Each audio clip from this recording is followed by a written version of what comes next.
Innal hamdalillah nahmaduhu wa nasta'inuhu wa nastaghfiruh wa na'udzu billahi min syururi anfusina min sayyiati a'malina. Asyhadu an la ilaha illallah wahdahu la syarikalah wa asyhadu anna Muhammadan abduhu wa rasuluhu alladzi la nabiyya wa la rasula ba'dah. Allahumma shalli wa sallim wa barik ala Muhammad wa ala alihi wa sahbihi wa man tabi'ahum bi ihsan, amma ba'd. Bab az-zakatu minal Islam, zakat bagian dari Islam. Dalam kaitan kajian akidah, artinya kalau seseorang masih bayar zakat itu harus diakui sebagai muslim, jangan divonis kafir. Kalaupun ada amal-amal kekafirannya itu tidak menggugurkan keislamannya. Kekafirannya sebatas amali. Kafir amali itu sebatas dosa besar, doraka, disiksa di neraka. Tapi keislamannya tidak boleh dihilangkan. Bu, tong ngobrol, Bu, ya kan ngobrol. Dia tetap muslim, harus disolatkan kalau meninggal, dikuburkan di pekuburan muslim, boleh menikah dengan orang Islam gitu, status Islam. Boleh masuk ke masjid kita, kalau orang kafir nggak boleh ikut ibadah di masjid. Hadisnya dari Thalha bin Ubaidillah, ada datang kepada Rasulullah SAW seseorang dari Najd sekarang daerah Riyadh, yang rambutnya kusut, bukan kusut ya, tidak bersisir. Assalamualaikum warahmatullahi wabarakatuh. Tidak disisiran, dan itu menunjukkan ketawaduan ya. Rasul itu jarang-jarang nyisiran. Jadi bapak-bapak nu nyisiran wae tah sombong. Itu memang para ulama begitu ya. Karena memang Rasul seringnya pakai niyah kopiah atau sorban, jadi nggak perlu nyisiran. Komo jeung ka salon segala mawa itu berlebihan.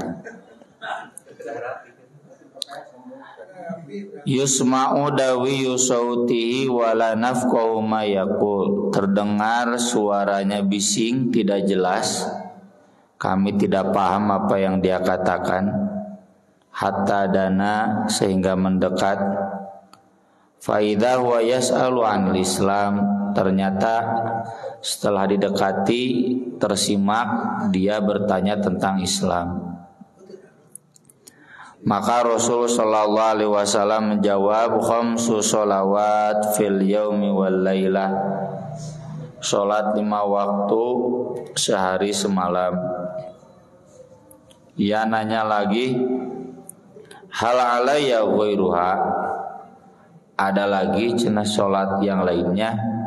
Kata Nabi, la illa anta tawwa, tidak ada kecuali kalau kamu mau sukarela. Tatawu itu sukarela, maksudnya sunat. Yang wajibnya yang 5 waktu, selebihnya dari itu sunat. Kemudian Rasul SAW menyebutkan juga wasiyamu Ramadan, saum Ramadan. Dia nanya, hal alayya ghairu, ada lagi saum lain yang wajib? Kata Nabi, la illa anta tawwa, tidak ada kecuali kalau yang sunat mah silakan. Wa dzakara lahu Rasulullah sallallahu alaihi wasallam az-zakah. Kemudian Rasul sallallahu alaihi wasallam menyebutkan juga zakat. Dia nanya lagi, hal alayya ghairuha, ada lagi tidak zakat yang wajib, ibadah harta yang wajib selain zakat? La illa antatawwa, kata Nabi tidak ada kecuali yang sukarela. Sukarela teh sedekah, infak, wakaf, hibah, wasiat, banyaknya. Fa'ad barur rajul, orang itu kemudian pergi, wa huwa yaqul, dan dia berkata, wallahi la azidu ala hadza wa la ankusu. Demi Allah, saya tidak akan menambah dan tidak akan menguranginya. Lalu Rasul sallallahu alaihi wasallam menjawab, aflaha in sodako. Dia bahagia kalau dia jujur.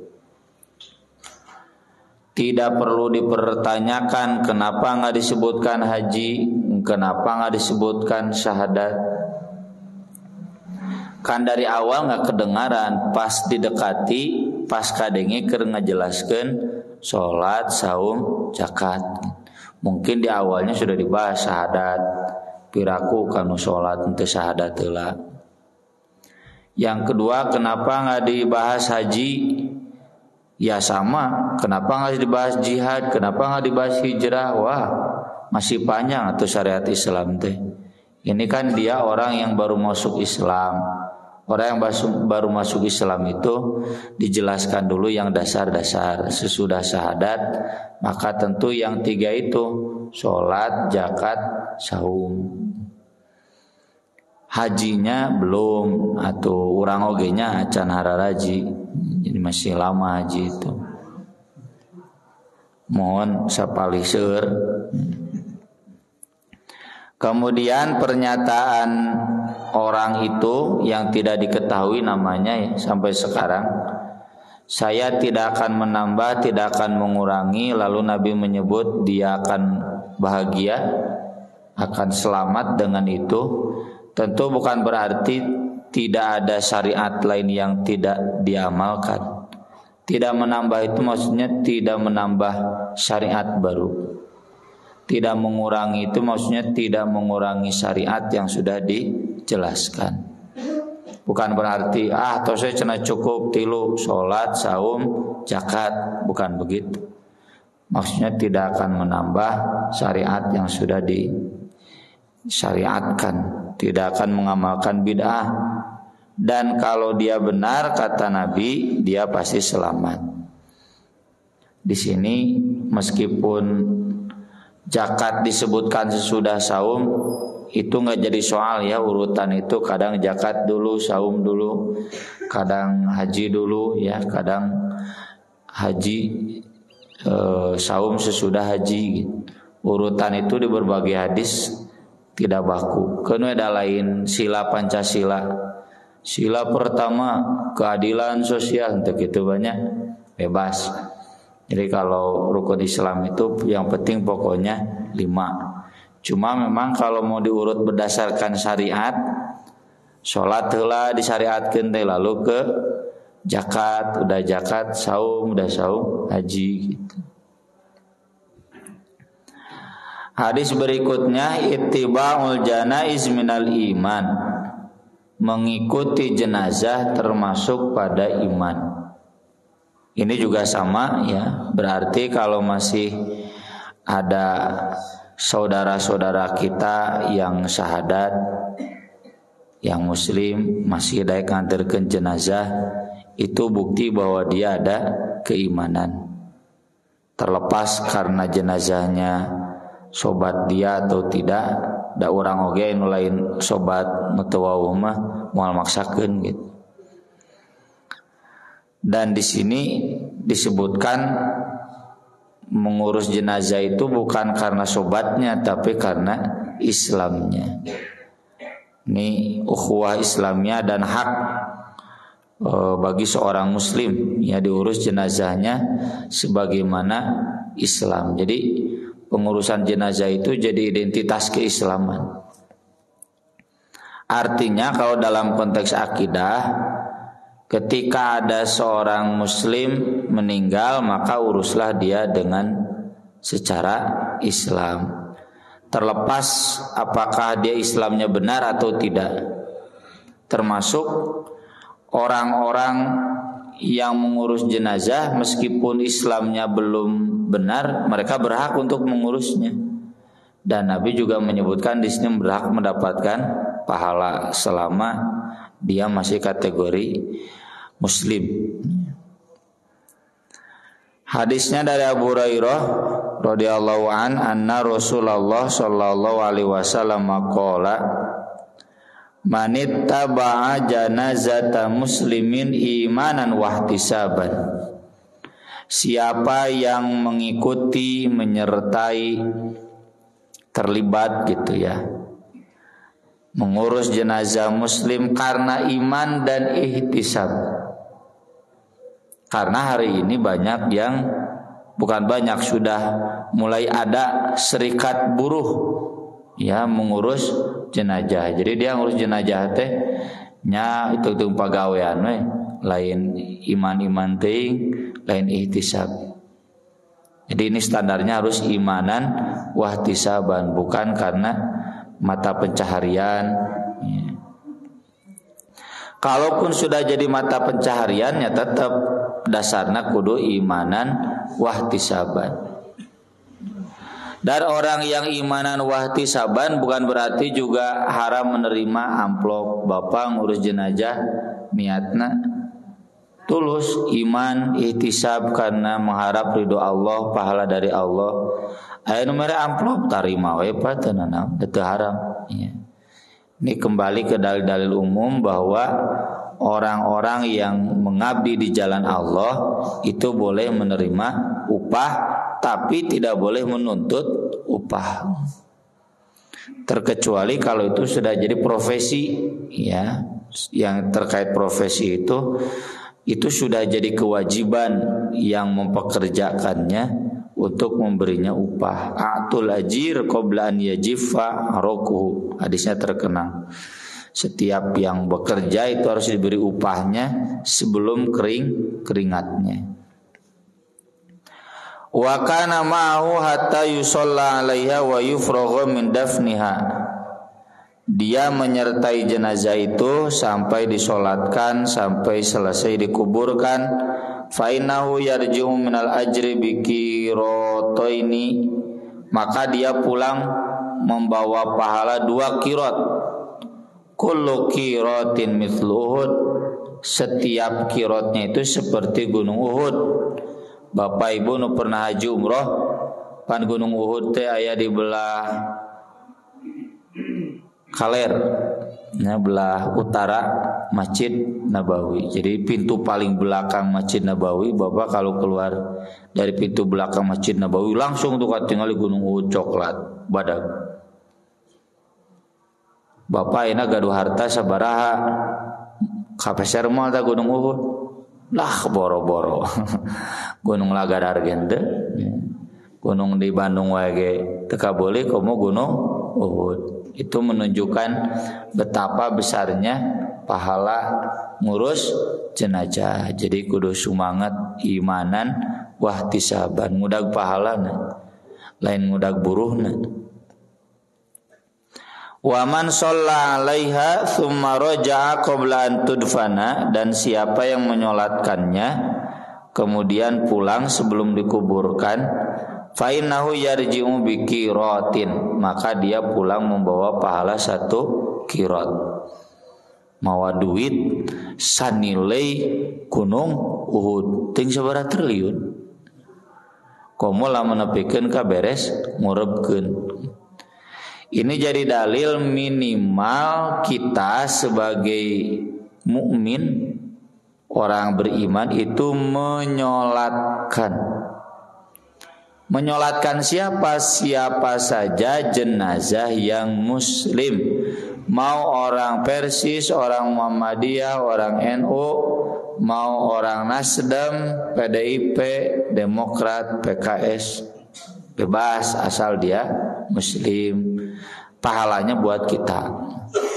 Terkecuali kalau dia pelaku dosa besar yang nyata, terbukti sebagai koruptor, payah lagi di penjara di Sukamiskin, terbukti sebagai pelacur, pencuri, pemabuk, penjudi, maka itu Nabi tidak mau menyolatkan. Meski tidak melarang, kata Nabi, silakan kamu disolatkan. Jadi pahalanya tidak ada ya dalam fikih saya, meski saya belum buka, itu tidak ada pahalanya. Makanya Nabi tidak mensolatkan. Tapi bukan berarti tidak boleh disolatkan. Kalau niatnya mendoakan dia dulurna lanceukna misalkan, ya dina teh bencongna bebencongan, tapi danya lanceuk namanya yang ngadoakeun silahkan. Cuma kalau pahalanya dalam fikih saya nggak dapat buktinya, Nabi nggak mau menyolatkan. Aya pahala mah tuku Nabi diudag. Termasuk orang yang Nabi nggak mau menyolatkan. Kenapa? Dia gulul itu menggelapkan uang. Di pariksa nya nilap duit kenceleng 3 dirham. 3 dirham teh mun ayeuna mah 30.000. Kagok pa mendek nilap duit kenceleng 30.000, 10.000 sarua dorakanna. Mending gede we sakalian. Nya leuwih gede Pak dosananya. Hadis berikutnya, babu khaufil mu'min min an yahbatu amaluhu wa huwa la yash'ur. Ketakutan seorang mukmin hancur amalnya dan dia tidak sadar. Jadi kita mengkafirkan orang lain enggak boleh. Tapi kita harus ada perasaan takut, ada kekafiran dalam diri kita. Kekafiran itu yang nanti akan menghancurkan amal, bahaya. Di sini ada standar ganda ya. Jadi standar buat orang lain yang muslim, meski itu berdosa besar, nggak boleh dikafirkan. Hanya diingatkan saja bahwa itu dosa besar. Tapi buat kita sendiri kita harus waspada, hati-hati, jangan sampai ada kekafiran dalam diri kita. Jadi jangan sampai gajah di pelupuk mata tidak terlihat, semut di seberang lautan terlihat. Orang sibuk muntun batur kafir. Bari dina jero hatena ya kekafiran bahaya. Lebih baik kita sibuk dengan aib kita dibanding memperhatikan aib orang lain. Ya bukan berarti tidak amar ma'ruf nahi munkar. Amar ma'ruf nahi munkar silakan. Mana ini pun kangonekan aib dibahas, digibahkeun, disuudon, wah ditajasus itu enggak boleh. Ada aib orang lain itu bukan untuk dikorek, dibahas, tapi ditutupi dengan cara dinasehati, tawasau bil haq, tawasau bis sabr. Amar ma'ruf nahi munkar teh. Wa qala Ibrahim At-Taimi, kata Ibrahim At-Taimi, ma aradtu qawli ala amali. Saya tidak pernah mengukurkan perkataanku atas amalku. Jadi misalkan saya ini sudah ceramah, nanti pulang itu saya harus merenung apakah yang saya katakan itu sudah sama dengan amal saya. Bapak juga sama, kalau beres ngobrol itu pulang ke rumah atau dalam kesendirian, dalam sholat, apalagi di keheningan malam, itu sambil merenung apakah yang saya katakan itu sudah sesuai dengan amal saya. Illa khasyitu an akuna mukazzaban, karena takut saya ternyata pendusta.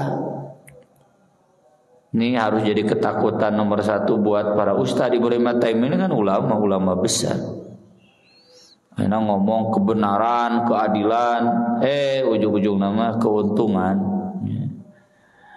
Oh harus sodakoh, manehna resep di sodakohan, sodakohna ngedul. Hati-hati ya.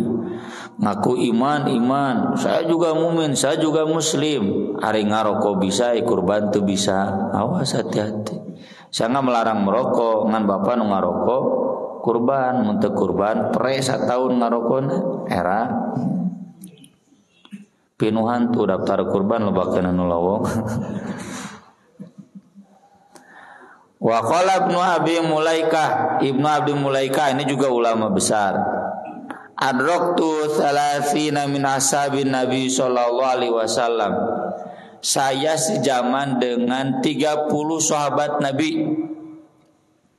Anas bin Malik, Ibnu Abbas, nu araranon. Kulluhum yakhafun nifaq ala nafsi. Semuanya merasa takut ada kemunafikan dalam dirinya. Itu level sahabat yang keimanannya sudah sangat tinggi. Kudu aya we sieun. Ini yang tadi kita singgung. Jadi orang tong sibuk monten batur kafir henteu munafik henteu. Sudah seharusnya kita sibuk dengan menghisab bae orang munafik henteu. Urusan batur mah lamun katingali melanggar tinggal diamar ma'ruf nahi munkar. Enggak usah sibuk dikorekan aibna diumbar-umbar. Justru yang perbuatan seperti itu berarti ada kemunafikan dalam diri. Urang teh ngajarkeun ka batur sing hade akhlak, hade tutur kata, urang nawe resep ngagibah. Terus dilaporkan ke kita gibahna teh ku urang digibah deui balas. Jangan, udahlah kasihan gitu. Gitu-gitu oge senior urang, junior urang misalkan ya. Ma minhum ahadun yaqul innahu ala imani Jibril wa Mikail. Enggak ada seorang pun di antara sahabat yang mengklaim bahwa keimanannya sudah selevel Jibril jeung Mikail. Oh, enggak ada. Orang maka kara bisa kurban oge wah asa geus level malaikat ya. Kakara boga anak yatim hiji nu diurus asa geus wah ya, level malaikat. Ang solehna we gitu. Wa yuzkaru anil Hasan, lalu diriwayatkan dari Al Hasan Al Basri, ini tabi'in.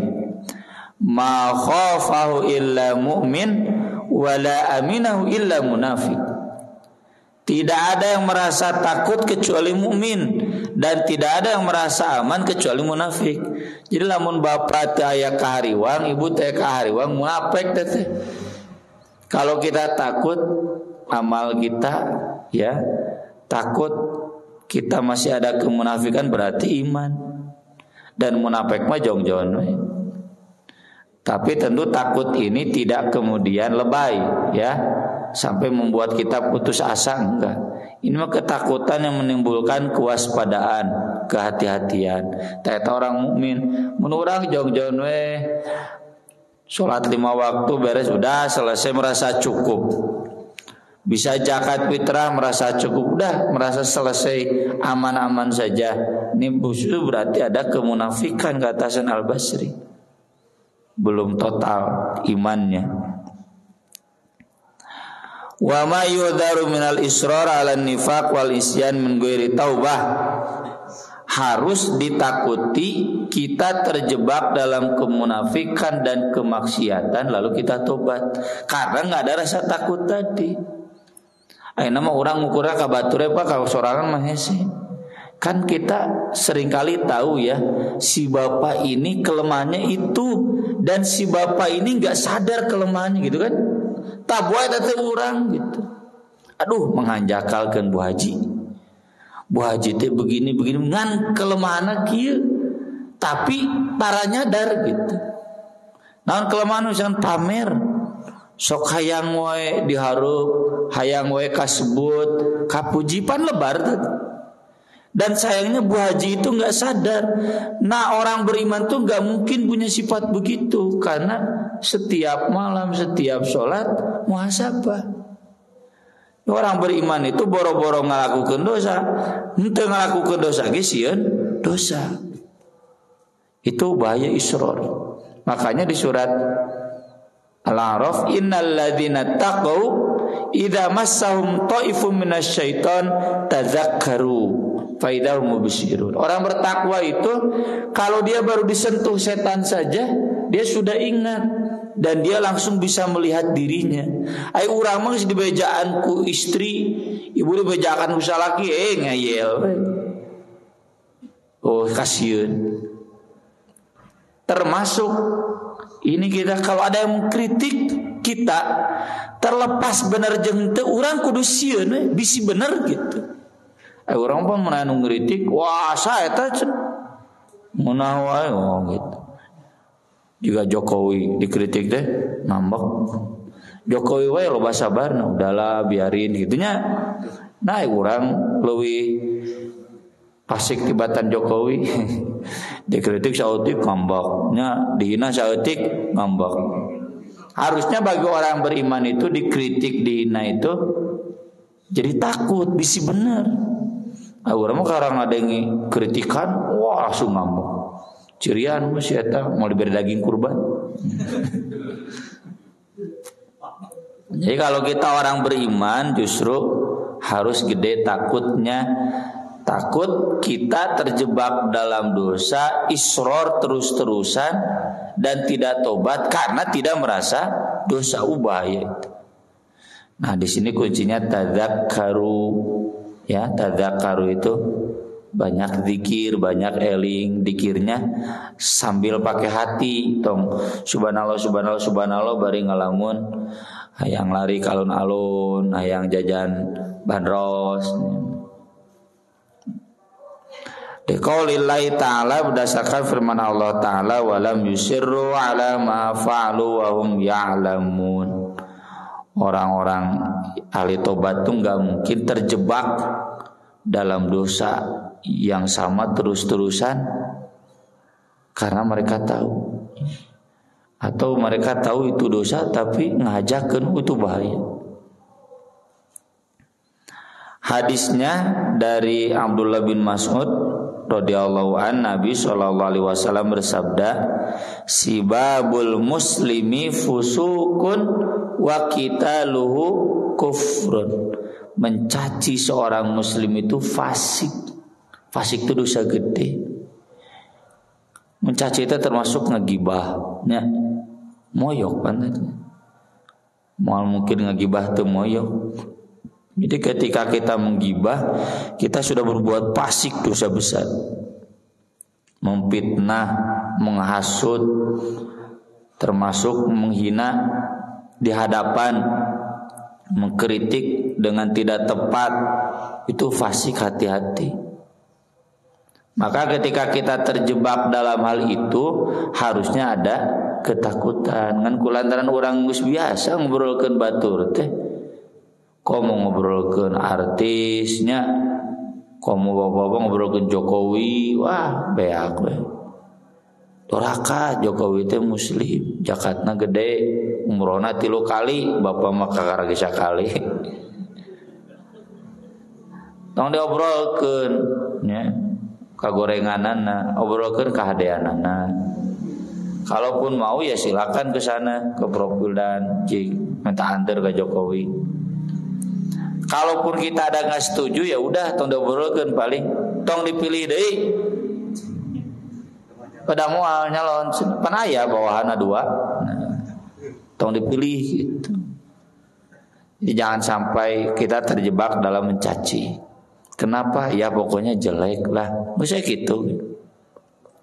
Wa qitalu kufrun, dan memeranginya adalah kafir.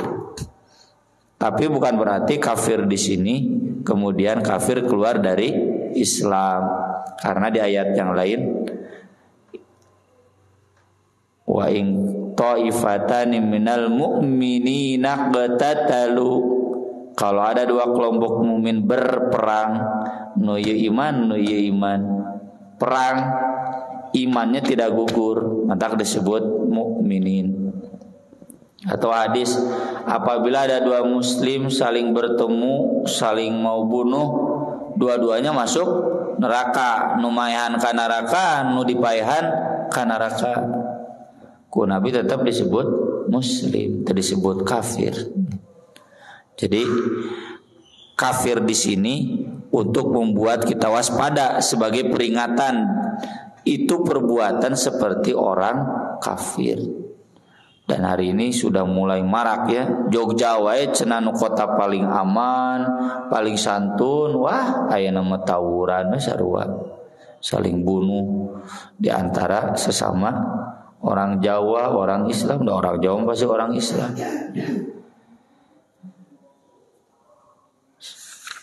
Sekian yang bisa kita bahas pada kesempatan pagi hari ini.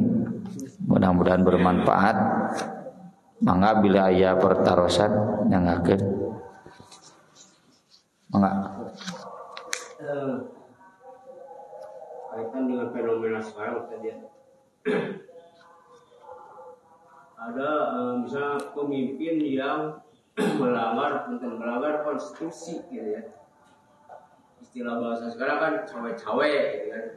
Nah, apakah artinya kita kalau diomongkan ya diomongkan kan gitu.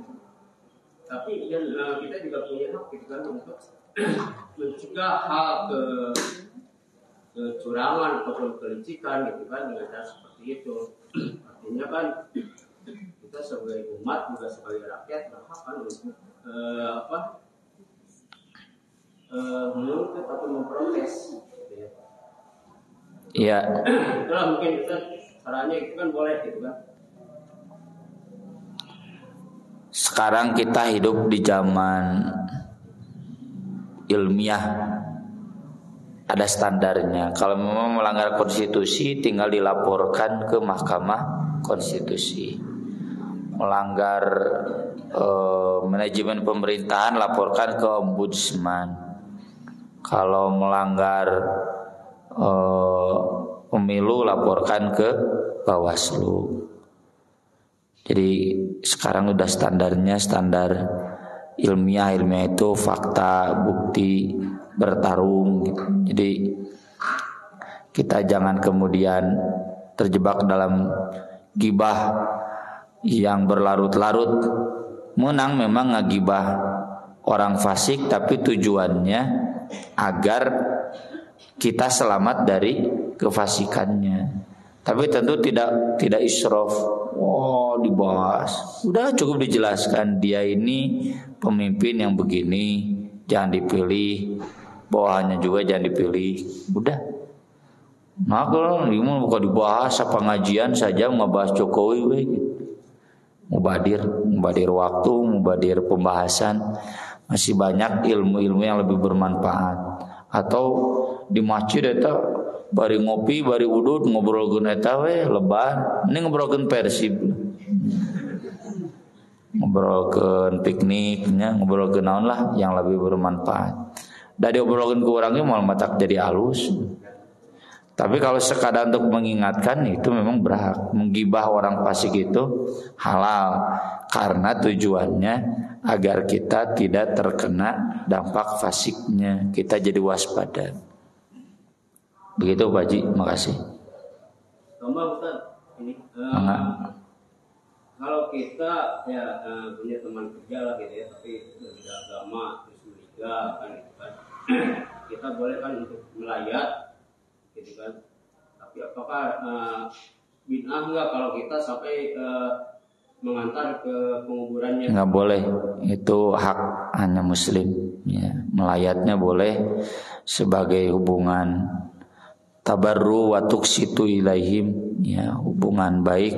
Tapi kalau sampai mendoakan, menyolatkan, mengantarkan enggak boleh. Kalau mengucapkan bela sungkawa ulah ya. Kurang ngalongoke wungkul nanya we sakit apa, udah begitu. Bela sungkawa ka dituna semoga semoga mau ulah doraka. Turut berduka cita entong.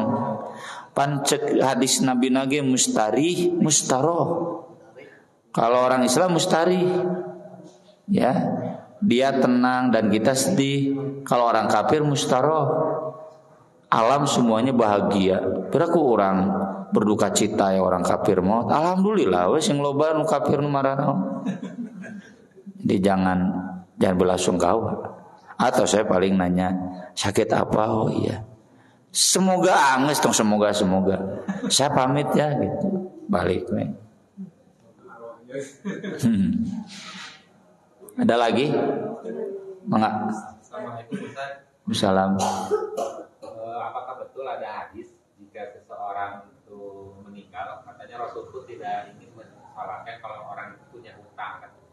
Ada hadisnya, tapi itu di masa awal, di masa akhir kata Nabi, saya yang akan membayar utangnya. Jadi anak masa akhir menanuk itu ku bapak bayar utangnya. Kecuali kalau bapak tidak mampu membayarnya, maka itu tanggung jawab zakat. Zakatnya tanggung jawab ketua DKM, itu tanggung jawab ketua DKM. Terus Ustaz, sekali lagi. Ya. Kan kita ada kalau pinjam uang ke bank itu diasuransikan yang debitur itu. Terus ketika meninggal dianggap asuransi itu dianggap lunas, itu hukumnya gimana? Itu riba itu. Ya. Asuransi lunas itu riba. Karena dari hasil riba, keuntungan riba itu dipakai diantaranya untuk melunaskan hutang itu. Sehingga di BJB-nya, di PRKS mah anggore kudu mayar. Kalau di BJB apalagi itu PNS itu otomatis, dan itu karena keuntungan dari riba yang dipakai untuk itu semakin menguatkan ribanya. Dosa. Kalau dia tidak bertobat sebelum meninggalnya, itu berarti dia mati dalam keadaan pendosa besar. Taeta ieu nu power teh, nu tadi. Geus puguh dosa nginjem ka bank BJB teh. Teu ngarasa dosa, bahaya pisan. Ya bapak-bapak, ibu-ibu minimal ngarasa dosa buru lunasan. Ya, atau ngadakan termin, cicilan, jual nu aya lunasan, udah selesai. Begitu. Keluarganya sebegitu juga, yang geus maot buru-buru lunasan, dong ada gua cicilannya kewe ada cenah cicilanna 10 tahun deui lunasan kabeh. 10 tahun deui cenah. Mangga Bu Haji.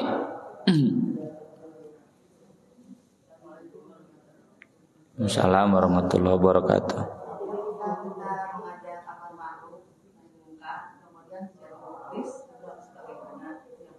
Apa? Oh, tidak digubris. Ya, itu harus bagaimana. Terus yang keduanya supaya kita istiqomah dalam iman dan terhindar dari munafik itu kiat-kiatnya seperti apa? Jadi itu saja. Kalau tidak digubris pilihannya mau terus silakan, mau berhenti boleh.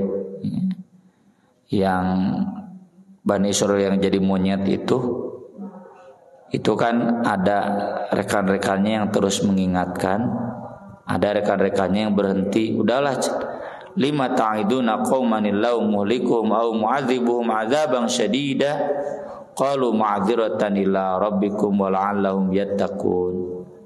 Udah terus-terusan dinasihati datang geus puguh, sawaun alaihim wa angdartahum am lam tungdirhum la yuminun.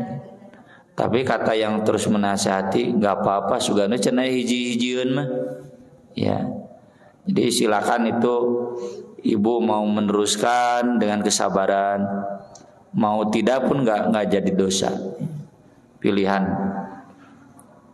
Yang kedua, kiat-kiat agar kita waspada. Yang pertama zikir, yang kedua ngaji, cari ilmu. Karena kayak tadi ya, masih jong-jong nginjem ka bank teh karena kurang ilmu kebanyakan.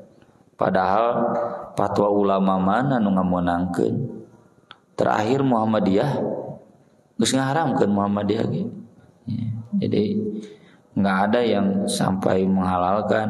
Cenah ustad ieu mah halal. Ustad cacing calang mah ya wae. Kan kalau lembaga fatwa itu resmi lembaga ulama. Yadullahi ma'al jamaah. Jadi lihat mayoritas ulama, himpunan ulama itu yang otoritatif. Kalau ada ustad jiji, tamu ustadna butuh mobil jadi nginjem ka bank. Kulantaran Bu Haji alim nambutkeun gitu. Kapaksa cendal. Nah itu harus ilmu ya, harus ilmu, rajin ngaji, Dan sekarang leluasa kan ibu-ibu bapak-bapak ngaji ya. Saya hampir tiap hari ada di YouTube, apalagi ustadz yang lain.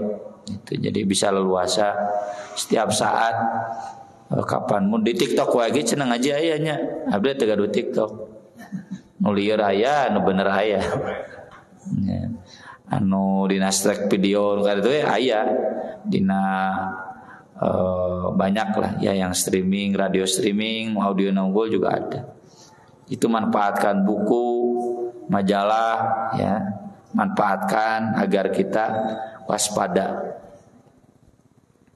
Cekaplahnya atau non karena peratosana pertanyaannya nanti dipending aja buat bulan depan.